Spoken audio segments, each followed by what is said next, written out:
In the summer of 2023, the world was just glued to this story that felt both completely shocking and somehow grimly familiar. It's a very strange combination, wasn't it? Yeah, you have 5 people who paid $250,000 Yes. each for, the ultimate adventure trip. A trip down to the wreck of the Titanic, Mm-hmm. almost 13,000 feet into the North Atlantic. And we all know how it ended, a catastrophic implosion of their vessel, the Titan Submersible. But this deep dive, it isn't just about, looking at the tragedy. No. Our mission today is to get past those initial headlines and really look at the systemic failures. We want to understand the design choices, the physics, the human element of arrogance that really turned this adventure into, an inevitable disaster. It's about unpacking not just if it would happen, but really why it was always going to. Exactly. And I think starting with the timeline is key. It really frames the speed of it all. The analysis shows the descent started on Sunday morning, that was June 18th. Right. And then communications were lost about an hour and 45 minutes into the dive.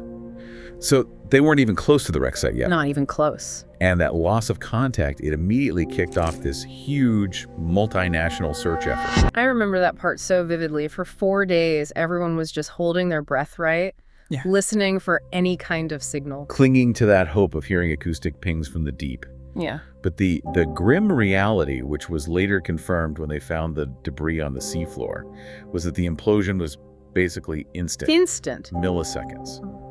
It happened under the immense pressure of the deep ocean. This wasn't some slow, drawn-out crisis inside the sub. It was a sudden, violent structural failure.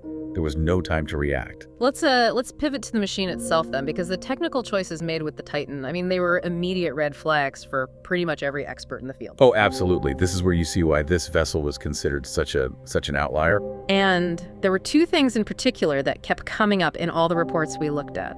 First, and this seems to be the most critical point, the material used for the hull. The hull, yes. This vessel was going to depths where the pressure is something like 400 times greater than at sea level.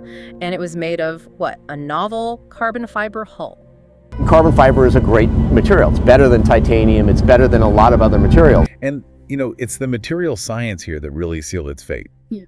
When you're designing a deep-sea submersible, you have to use materials that can handle what we call isotropic stress. Meaning pressure from all directions equally. Exactly. Pressure from everywhere at once. Mm-hmm. So you use solid, predictable materials, things like high-grade titanium or maybe hardened steel. They handle something called cyclic loading diving and surfacing again and again in a measurable way. So what's the problem with carbon fiber? We hear about it all the time. It's in airplanes, it's in supercars, it's supposed to be incredibly strong. And it is. It's very strong under tension, like pulling on a cable, or under some kinds of compression, like in a race car chassis. But carbon fiber is an anisotropic material. Anisotropic. Okay, what does that mean?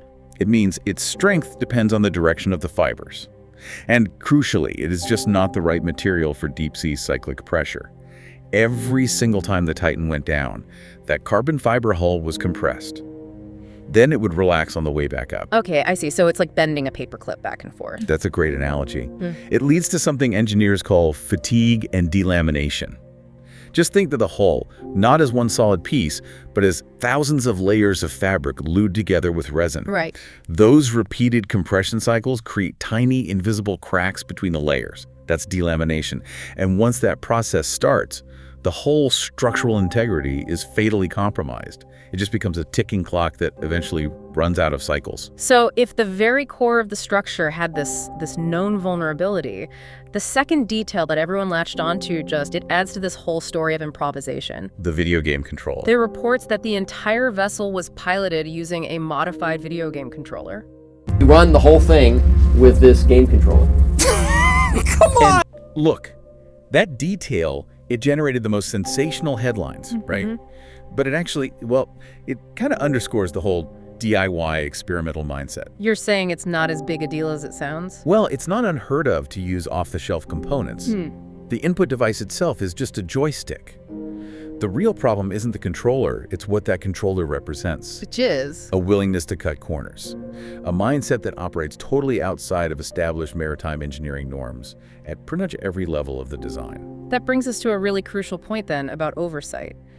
if the design was so unconventional, I mean, why was it allowed to operate at all? Right. And this gets into some technical language that became central to the whole analysis, the difference between a submarine and a submersible. What's the safety implication there? This is maybe the most important administrative point in the whole story. And it's not just semantics. It's a regulatory loophole. A loophole. A submarine, as you know, is autonomous. It can leave a port on its own, and it can return on its own.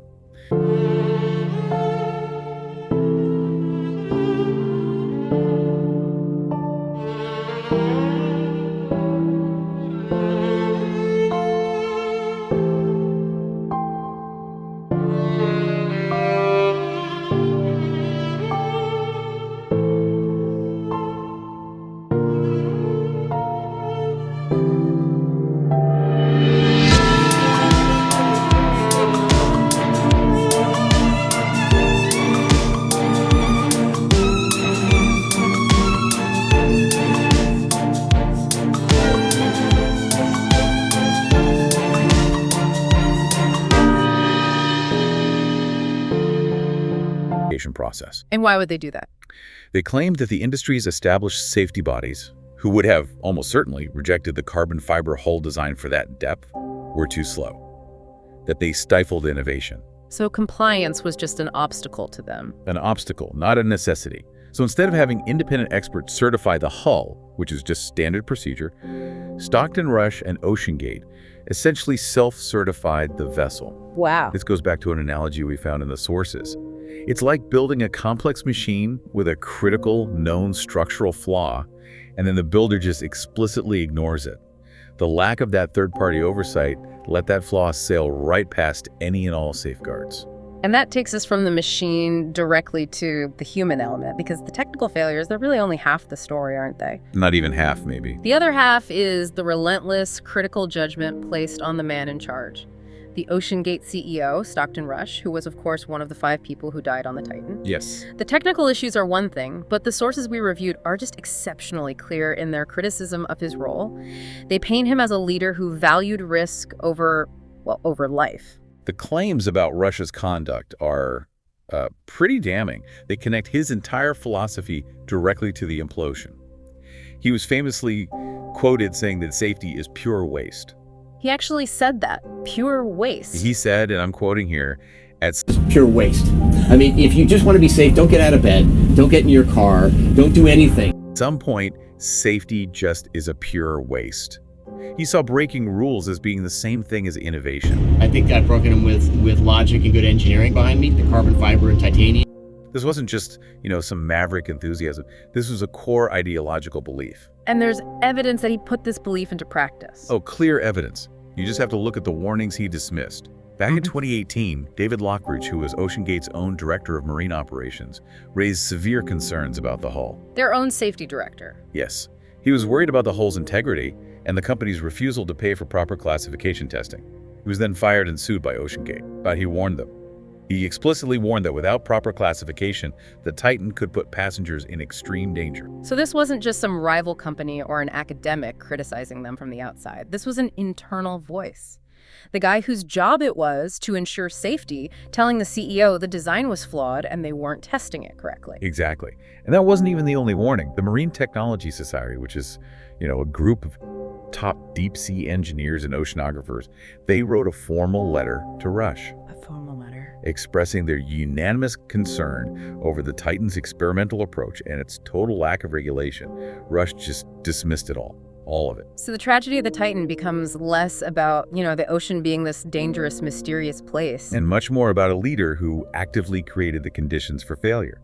He valued the speed and the uniqueness of his venture, being the first, being the only one, over the slow, meticulous, established requirements of deep-sea engineering. That really does summarize the core of the tragedy for us, for you listening. It seems to be this fatal combination of 3 specific factors.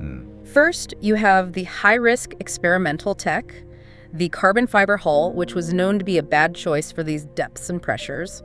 Second, the regulatory loophole they created by operating as an uncertified submersible. And third, you have the managerial arrogance that actively dismissed repeated explicit warnings from experts both inside and outside the company. It wasn't just bad luck. The whole disaster was engineered. It was, structurally and organizationally. And that's the critical takeaway, I think. You now understand the physics behind why titanium works and why carbon fiber fails under that kind of pressure. Yeah. You get the legal distinction between a submersible and a submarine and how that created a safety vacuum. And you see the proof. And you have the specific documented evidence showing that the man in charge was warned repeatedly and chose to go ahead anyway. Yeah. This collision between a desire for innovation and just a total failure of ethical judgment is what makes the Titan story so different from a simple accident. The safety protocols we have, they exist for a reason, and they're usually written in the blood of past tragedies. The ultimate lesson here, it seems, is that in environments as hostile as the deep ocean, safety isn't some bureaucracy you can just bypass. It's an intrinsic part of the engineering itself. It is the engineering. But let me leave you, our listener, with a final thought on this, building on what our sources said about profit and risk. If the pursuit of adventure tourism, a high-stakes, purely profit-driven enterprise, can lead powerful people to dismiss multiple explicit warnings about structural integrity, what does the Titan disaster really imply about the boundaries of safety oversight? Where do we draw the line when exploration is driven by the thrill of the wealthy instead of by scientific necessity? And how do we ensure accountability when a self-imposed regulatory gray zone ends in catastrophe? Something powerful to think about until our next deep dive.